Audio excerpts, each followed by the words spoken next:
কেমন branch selection করবে। যেমন এখানে দেখতেছো না যে প্রতিটা ব্রাঞ্চে তুমি করতে পারো। তো এখন দেখা যাচ্ছে কি মনে করো একটা ব্রাঞ্চ খেয়াল করো, যদি আর্লি স্টেজ থাকে সবুজ কালার হবে, সবুজ কালারের মধ্যে যদি করো এটা 5-6 মাস হয়তো হয়েছে, পৌঁছে যাবে, বুঝছো কি না। আবার যদি মনে করো এইসব জায়গায় করো 1.5-2 বছর 3 বছর হয়ে গেছে, 3-4 বছর হয়ে গেছে, তার মানে ওইটা হবে না। তাহলে এইজ হইলে 1.5 নিয়ে যায় থেকে 1.5 বছর, মানে মিডিয়াম। আর পেন্সিল লেগ স্ট্রাকচার এটা করলে হবে হয়তো, কিন্তু আমরা এখানে করি, বুঝছো কিনা। পেন্সিল লেগ স্ট্রাকচার কতটুকু পেন্সিলের মতো ওই উপরেরটা তাহলে এটাকে করি। হ্যাঁ হ্যাঁ স্যার। আর হইলে হরাইজন্টাল ইন পজিশন, হরাইজন্টাল থাকবে, বুঝো নাই, হরাইজন্টাল থাকবে। আর হলো vigorous growth, insect disease free, মানে একদম ভালো ব্রাঞ্চ সিলেকশন করবে। তো কোন দিক তাকাই আছো, তাহলে আমরা বললাম হরাইজন্টাল পজিশন। আর এটা জিজ্ঞেস করো না হরাইজন্টাল কেন, মনে করো এরকম একটা খাড়া ব্রাঞ্চ আছে, খাড়া ব্রাঞ্চ মনে করি, তাই না। এই যে মনে করো এখানে যদি আমি ব্রাঞ্চে মাটি লাগাই তাহলে পানিটা আস্তে আস্তে গড়াই পড়ে যাবে না, মাটি থেকে ঘামায় ঘামায়, জি স্যার। বুঝো নাই। জি স্যার। হরাইজন্টাল পজিশন হলে দেখা যাচ্ছে কি যে এরকম যদি পজিশন থাকে তাহলে মাটিটা পড়বে না, গড়াই পড়বে না, বুঝতো কি না। সেই জন্য সবসময় হরাইজন্টাল পজিশন আমরা নিব। তাহলে আমরা এখানে এটা সাইজ করে বলছিলাম, কোনটা করতে বললাম এই তো। তাহলে আমরা জানি সাইজ কতটুকু, 30 থেকে 30 সেন্টিমিটার থেকে 1 ফিট, সরি 3 ফিট, মানে 30 থেকে 100 সেন্টিমিটার, তার মানে কত, 1 ফিট থেকে 3 ফিট, 3 1 ফিট ফিট থেকে 3 ফিট, তাহলে 1 ফিট হতে পারে, 1.5 ফিট হতে পারে, 2 ফিট অথবা 3 ফিট, এরকম ব্রাঞ্চ আমরা সিলেকশন করবো। আর আগেই বললাম এইটার সবুজ অঙ্ক করবো না, আবার এটা বেশি মোটা এখানে করবো না, তাহলে এই জায়গাটা বেস্ট। তাহলে কোন জায়গায় করবো, যেখানে নোড আছে, নোড কোথায় আছে, তাই না, মনে করো এই যে এখানে নোড আছে না। জি স্যার। নোডের ঠিক ইমিডিয়েট নিচে ভালো, তাহলে এই যে নোড, একটা নোড, এই যে এখানে একটা নোড, এদের ক্ষেত্রে নোটগুলো একটু দূরে দূরে থাকে, বুঝছো কি না।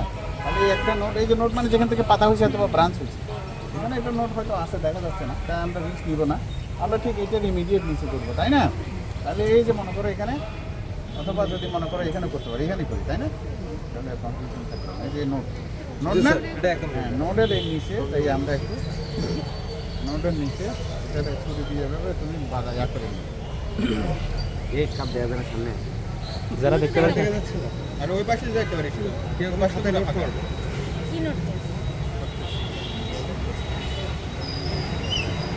আমি মোবাইল চ্যানেলে দেখতে পারি, বুঝছো কি না। এই যে নোটে ঠিক ইমিডিয়েট কাছাকাছি জায়গায় গরুর চামড়া যেমন খোলে সেরকম করে চারিপাশে থেকে একটু, মানে চারিদিক থেকে যেন এই কাঁটাটা হয়, নাহলে দেওয়া হয়ে যাবে, চামড়া উঠে যাবে, চামড়া খাওয়া হইলে আর হবে না, বুঝছো কি না। আচ্ছা কতটুকু জায়গা, 2 আঙ্গুল, এই যে 2 আঙ্গুল মানে 3 সেন্টিমিটার। এখন নিচের দিকে যেখানে কাটতেছি ওখানে নোট থাকুক না থাকুক সমস্যা না, আমার শিকড় হবে কিন্তু এই নোট থেকে, এখান থেকে শিকড় হবে না, বুঝো নাই। তাহলে আমি এখানে যতটুকু হোক কোনো সমস্যা নেই, এখানে আমি 2-3 আঙ্গুল, 2 আঙ্গুলের মতো।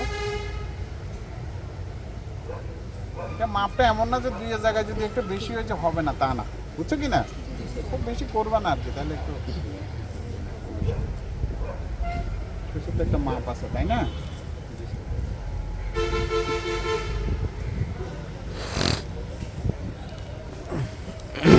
দুদিকে কাটা হলো না, এখন লম্বা করে একটা দাগ দিবে, যে এরকম করে একটা ভার্টিক্যাল কাট দিবে, এরকম করে লম্বা। হ্যাঁ জি স্যার। লম্বা করে একটা কাট দিবে, খুব সুন্দর। দেওয়ার পরে এটাতে হাত দিয়ে টান দিলে উঠে যাবে, বুঝছো।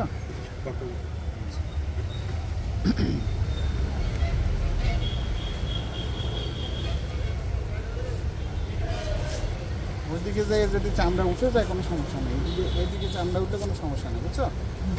এদিকে যেন চামড়া না উঠে।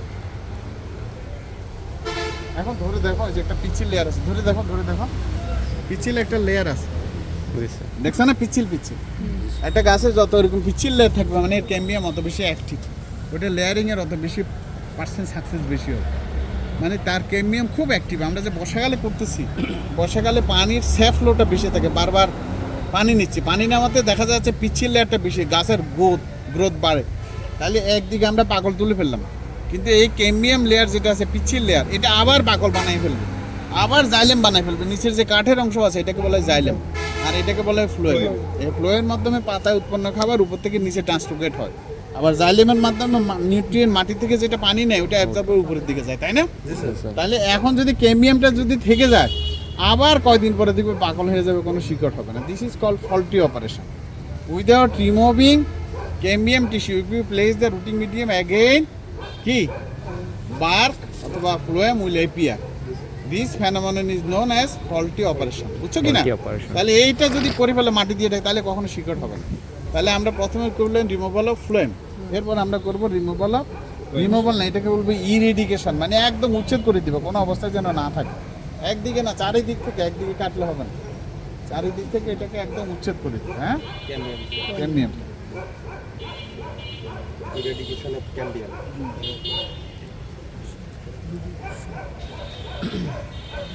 কোন চ্যানেলে দেখা যাবে?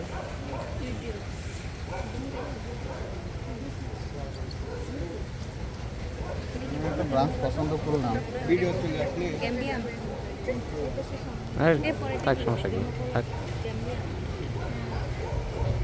চারিদিক থেকে বসে ফেলবে। হ্যাঁ, কোনো অবস্থার জন্য না থাকে।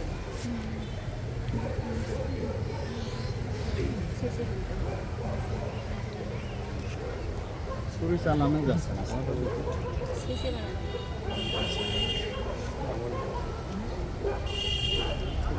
চারিদিক থেকে বসবা, বুঝছো?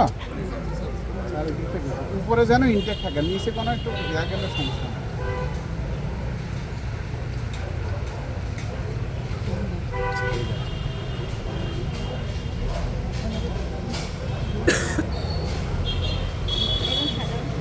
এখন দেখো, এখন আর প্রিমিয়াম লেয়ার নাই, এদিকে একটু আছে, ছুরি চালাইতে পারতেছি না। আর কি করবো? এটা কাজ